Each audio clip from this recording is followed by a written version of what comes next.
That was pathetic. Another edition of A Round for the Weekend. I'm your host, Ryan McCarthy. Power.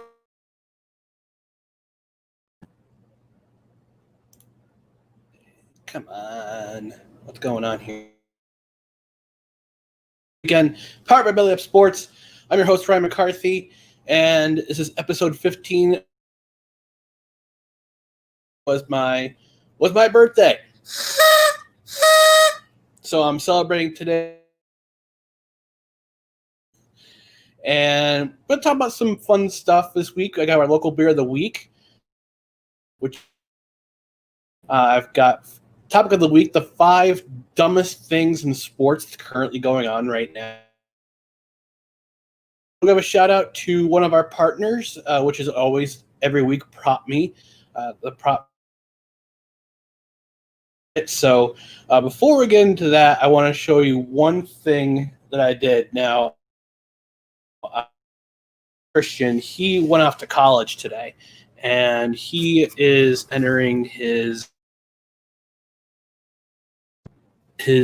freshman year at out in Rochester University.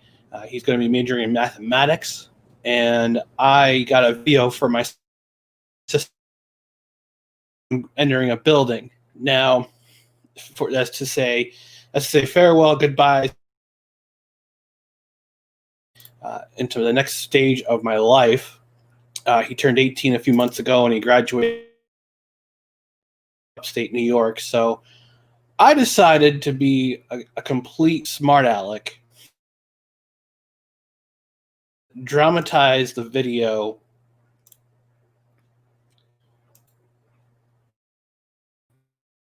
add some music to it. So I'm going to do a full screen.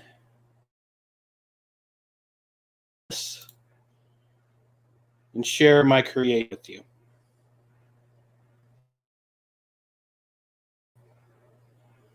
Hopefully it works.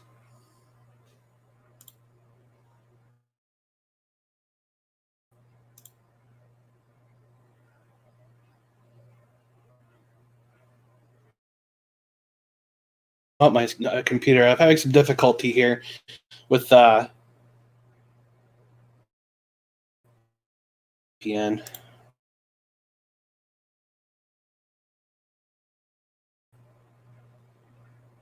All right, so let me try this again. Sorry for the difficulty, folks. This is my laptop. I don't know it's my laptop or my connectivity. So the theme music is the Lonely Man, which is the sad walking away music. I don't know if you can hear it or not. It's a sad walking away music from The Incredible Hulk. This is my nephew walking into the next stage in life. So I'll play it one more time.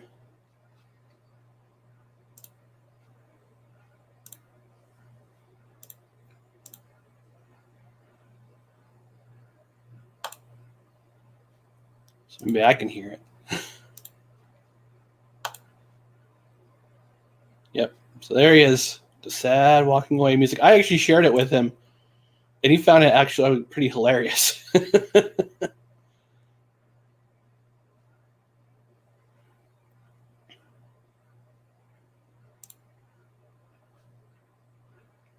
And I'll probably get a copyright strike from this. I don't know.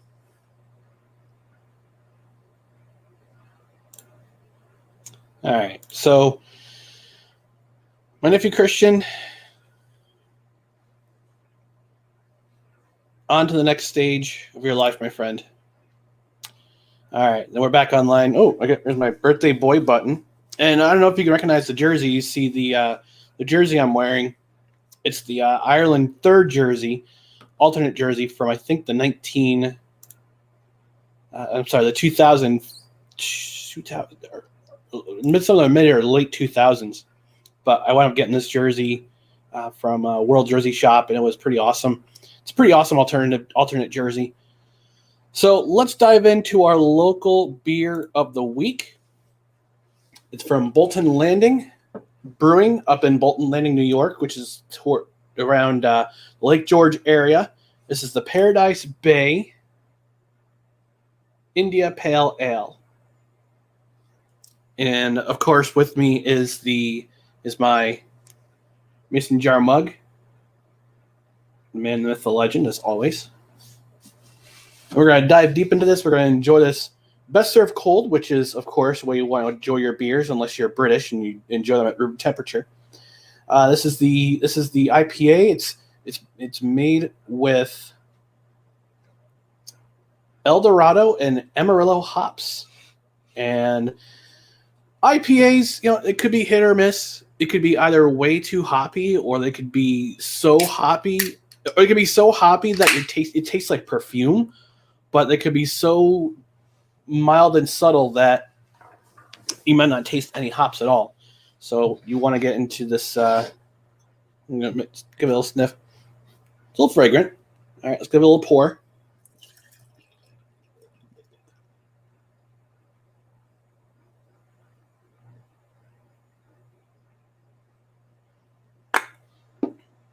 All right. It's a color. Nice. Which one? Have a good color for your IPA. And here's to the weekend. Cheers.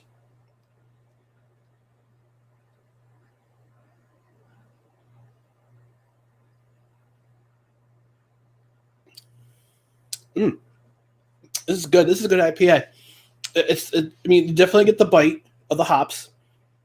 It's definitely a little bit fragrant, but for a day like this, it was in the 80s today again in New York State, where I live, and it's definitely this is definitely a beer you want to crush out. So when you're outside, just laying around, having a few beers with your friends, and maybe do some barbecuing. This is a good beer to have with. So I'm gonna pour out the rest of this while I'm at it.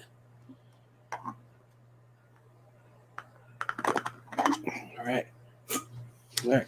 Have one more sip. Cheers again, everybody. All right. And thanks again to everyone at Bolton Landing Brewing Company. It's right on Lake George. It's definitely a really nice place to hang out and be with your friends and just lounge around, and it's a good place. So if you're in the Lake George area and Bolton Landing, check it out. All right. So this week's topic of the week is going to be the dumbest things in sports, and I have some gripes in regards to things in sports that I find kind of dumb, and I got a list of 5 of them because when I do a list, I like to do 5. I don't like to go into too many. I mean, obviously I'll leave some things out for debate, but excuse me. But I've got 5 on my mind that going through different sports, and one of them has to do with media.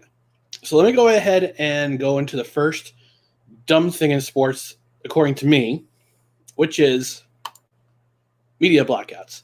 I absolutely hate media blackouts. And the reason why is because we're now in an era where you can stream your games on the internet. You can do it through your TV, whether you have a smart TV or you have a Fire Stick or a Roku or some other streaming device that you can use to broadcast your sports. And whenever when you're going to watch when you want to watch a game, and this drove me nuts with when I had PlayStation View, is that I had MSG. I had Madison Square Garden Network. It was great because I could watch my Red Bulls games, and supposedly I could watch my New Jersey Devils. But unfortunately, what happened was that if you tried to watch the Devils they would black it out. Now, I don't know if it was some sort of agreement with Sony that they were not allowed to broadcast the games with NHL. And when you try to go in the NHL app to your NHL TV subscription, try to go to the game, try to watch the game there, you weren't allowed. Again, another blackout rule. And it drives me nuts because say you can't afford to go to a game. Now, I live in upstate New York. My favorite teams are 3 hours to the south. The Devils, the Yankees, the Jets.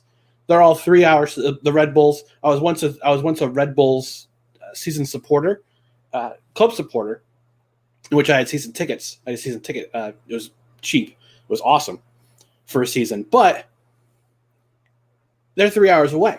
It's a 3-hour trip. It's a full day to go down to the stadium, maybe do some tailgating, come back and watch the game, go to the game, sit in traffic, then come back up to upstate New York. It's a day. It is a day. And if I want to watch a Yankees game through MLB TV, or if I want to watch a Devils game through NHL TV, I can't. I can't do it. I'm not allowed because of the blackouts. And it drives me up a wall because, again, we're in an age where you can go anywhere in the world and watch your team, but you can't watch it at your stadium. So if you try to watch something streaming, you can't do it. You can't do it with your favorite team. And the NFL had this rule for years where that if you don't sell out your stadium, your local TV station blacks out that game for your city, and that's a B.5 to go through. So media blackouts are my number one dumbest thing because it's antiquated. It's an antiquated thing, and cable TV doesn't dominate anymore because you have so many streaming services. So many people are cutting cable out of their lives because it's too expensive, and people can't do cable TV and internet at once. So they figure, why am I paying for two services when I just get one and stream everything else on my TV? So figure it out, sports leagues. Figure it out. All right, number 2, dumbest thing in sports, baseball's unwritten rules. And this goes back to earlier this week where the San Diego Padres outstanding batter Fernando Tatis Jr. on a 3-0 count swings, hits a grand slam when they're up, and they're already up 7 runs. And people went on a tear on this, and I already have enough. I already have a thing against traditional baseball media. I'll go into that at another time. Maybe I'll write about it on Belly Up or something else. But or I'll do a podcast. But a 3-0 count, and you're swinging at when you're up 7 runs, and you hit a grand slam when the bases are, while the bases are loaded, and he hit a grand slam. And the Rangers manager came out and he had this batter plunk the following batter because why are you getting a 3-0 count? Everybody think, why are you getting a 3-0 count in the first place? If you're on a 3-0 count and you throw a meatball and the guy swings and hits it out of the park, that's on you. That's not on the batter to swing, not to hold up and not swing at a 3-0 count. And Tatis had to apologize for it. Had to atone to the gods of baseball because he swung at a 3-0 count with the bases loaded. And that's nonsense. He shouldn't apologize. There's no need to apologize. I asked my nephew, who is currently is about to go to his first week of school. He played baseball. He played high school baseball. He played a college league this season to get himself in shape because his baseball season was canceled. Thank you, New York State. And thank you, Rona. I asked him, okay, Christian, 3-0 count. Guy hits a dinger. Guy hits a grand slam. They're already up by 7 runs. What do you think of that? He goes, I think that's absolutely stupid because if you throw a ball, if you're on a 3-0 count, that's your fault. And you throw a meatball and it's right at your level where you're gonna swing and it's gonna go at the park. You don't have to apologize for that. He gets it. It's the modern game. The modern game is people want to see home runs. Baseball's viewership is decreasing. Kids are not watching baseball unless you're my nephew and or his friends, and baseball is absolutely your first love in terms of sport. People 18 to 34 aren't watching baseball unless you're in a city that's absolutely mad about baseball, like New York City or Boston or St. Louis or Chicago, where you're raised on it. But people aren't watching baseball anymore, and for Tatis to come out and apologize to swing a pitch on a 3-0 count, you don't need to do that, dude. If you get a pitch to swing at, swing away. Swing away. If it leaves the park, that's not on you. That's on the pitcher for throwing a bad pitch in the first place. So that's just one of that's just one of baseball's unwritten rules, and it's ridiculous. I mean, every sport has a code. Hockey has a code. Football has a code. I'm sure basketball has a code. We'll get to basketball in just a second, but these unwritten rules are just antiquated. It's part of the baseball legend, part of the baseball lore, and if you get a 3-0 pitch and you swing at it and you're already up by 10 runs, who cares? The only people who are going to care are the old crusty writers who are all about tradition and not tainting the game when the game's already been tainted for, I can't tell you for how long. So that's just my opinion about that rule. All right, so number 3, dumbest thing in sports, hockey's goaltender trapezoid.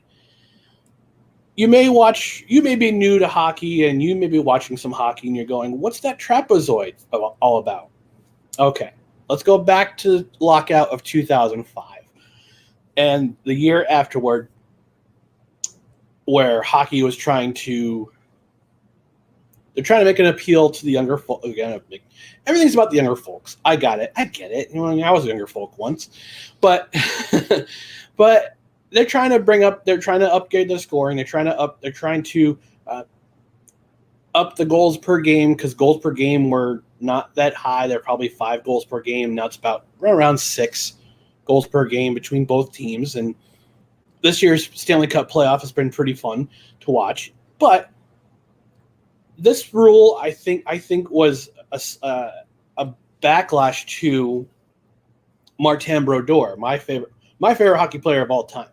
And what he used to do, he basically was the third defenseman for the New Jersey Devils. Now, back in those days where you had the New Jersey Devils who were accused of making hockey boring and killing the sport because of their trap system, listen, every team trapped back then. And yeah, you had those once-in-a-lifetime players like Gretzky and Mario Lemieux, Jaromir Jagr. You had all those guys, and basically those guys who were it when it came to scoring. But you had these systems, and goaltenders would be more apt to play the puck. That's what Martin Brodeur did, and other teams would dump the puck deep in the double zone. Martin Brodeur would go out to the corner and play the puck to his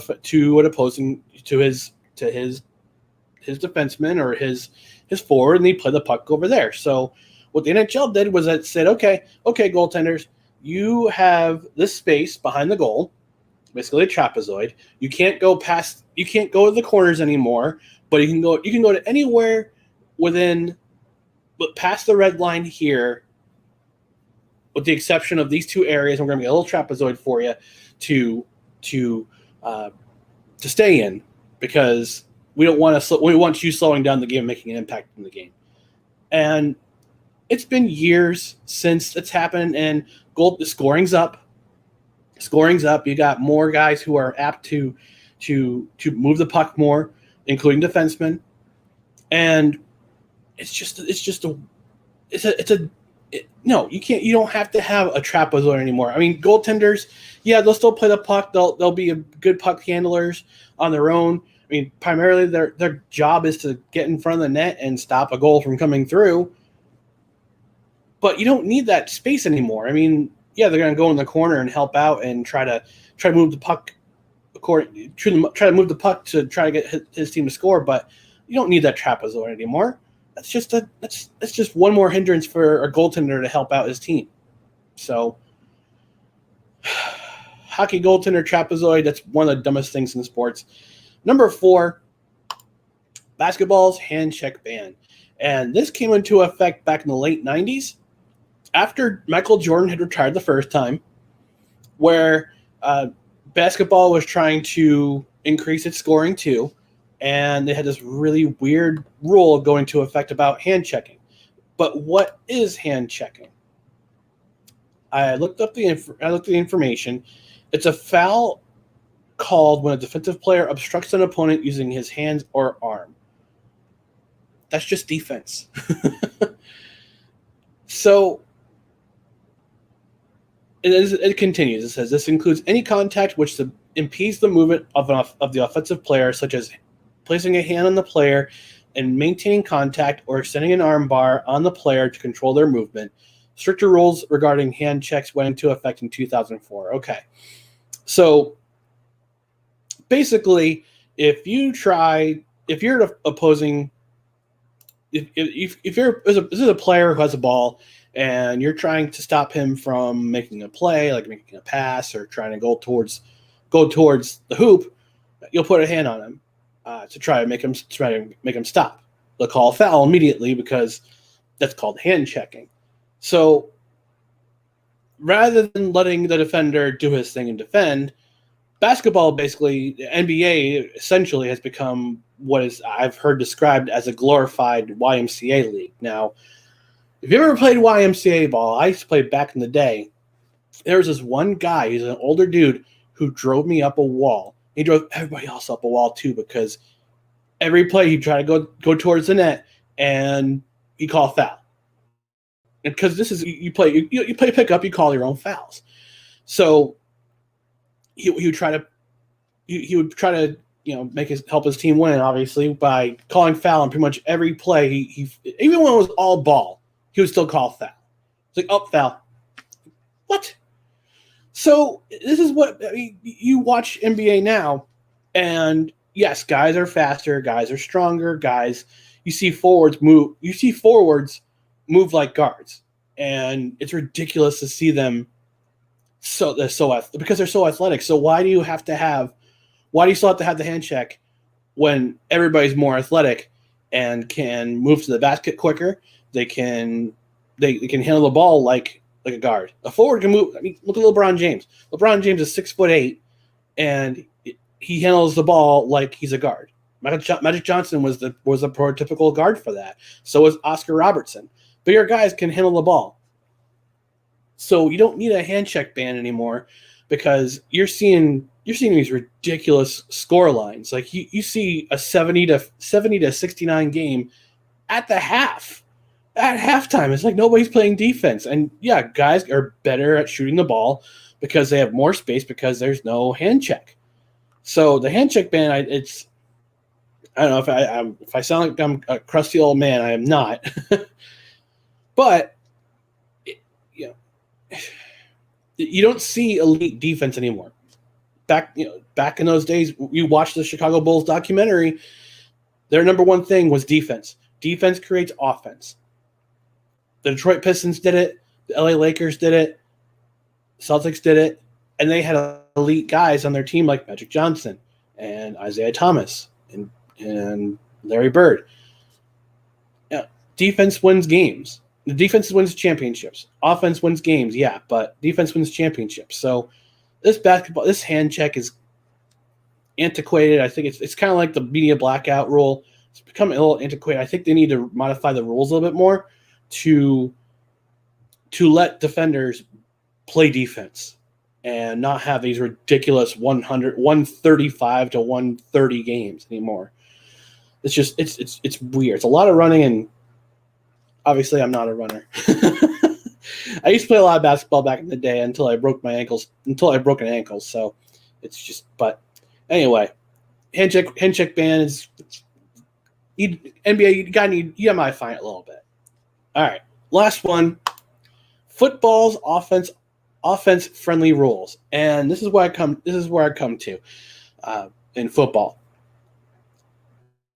Offenses are going to adapt to how opposing teams play defense, and we're coming to this kind of evolutionary period in football. Now, back in the early 2000s, you had those teams like the Ravens and the Steelers and the Patriots, and I guess you could say the Eagles too. You can throw them in that conversation. You had those teams who played really excellent. Their teams were based around defense. You can say that for the New York Jets too, because they had some pretty good defenses back in the day.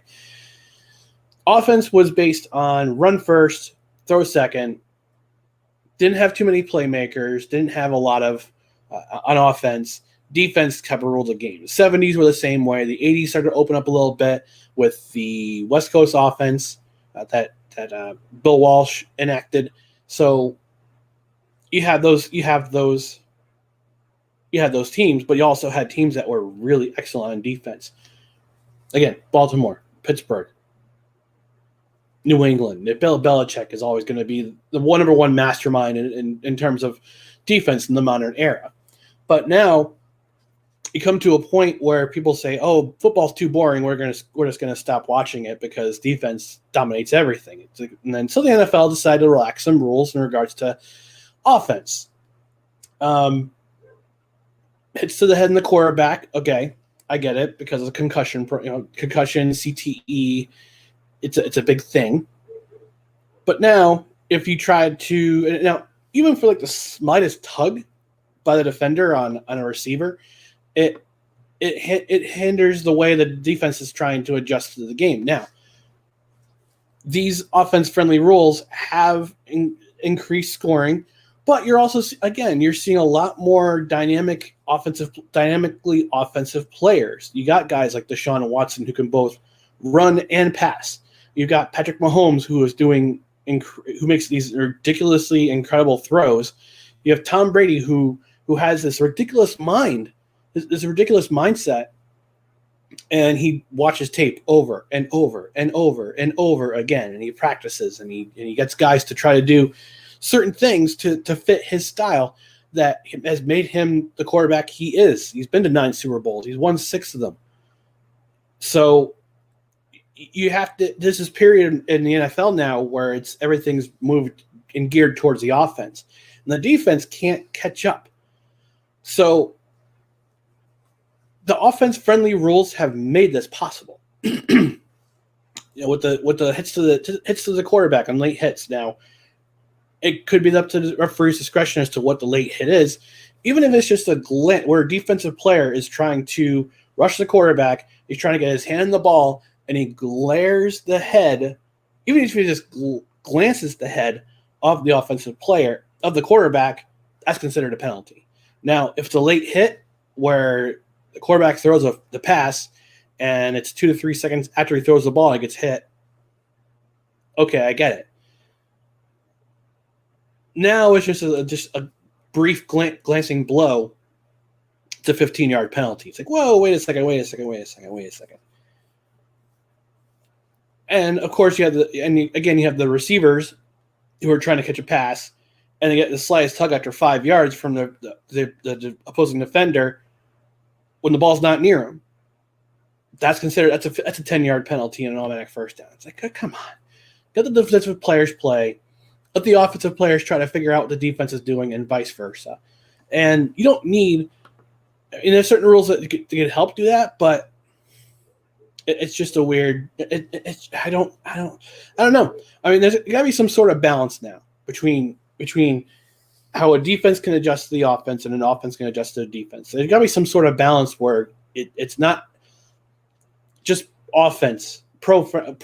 It's just not, everything's not geared towards the offense. And again, I understand you're trying to increase your ratings, but let the story in the field tell how the game's going to play out. And, that's how you get your ratings. I mean, NFL is always going to be NFL, college football. Football basically is the national pastime right now in the United States, and you gotta let it's gotta be compelling. Now I understand last year with the 49ers in the Super Bowl, their defense had a collapse by letting us three touchdowns in a row in the fourth quarter with 10 minutes left in the fourth quarter.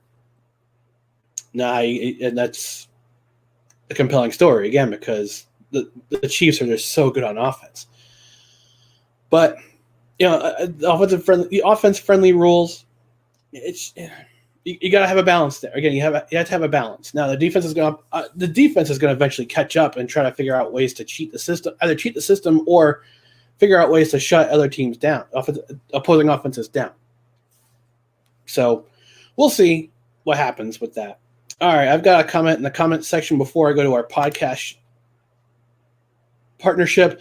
It's from my buddy Zach Mack of Puck Puck Pass. And what's up, Belly Up? Trapezoid is so dumb. At least I got somebody agree with me. Cheers, Zach. Thank you for agreeing with me. I appreciate it. All right. Now, come to our partnership shout out, which is as always, Prop Me LLC on Twitter, Prop Me _LLC on Twitter, and sports are back up again, guys. Football starting up soon, hopefully. Fingers crossed. Football starting up.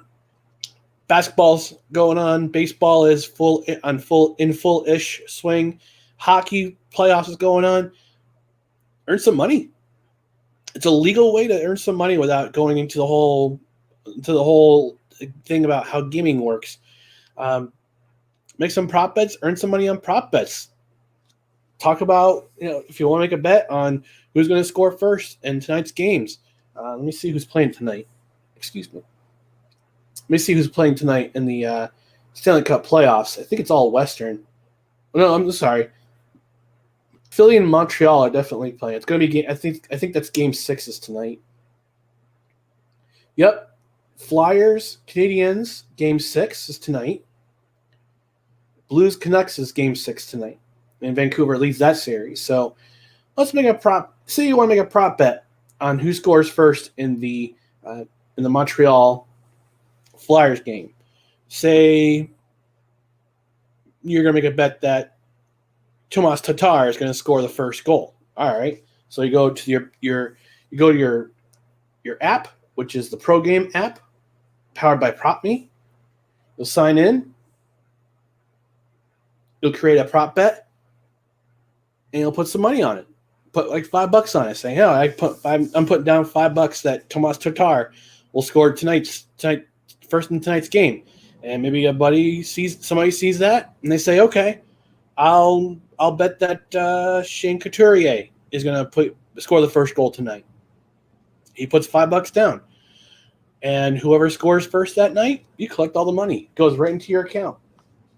So it's the Pro Game app, again, available on Apple and both on iOS and Android.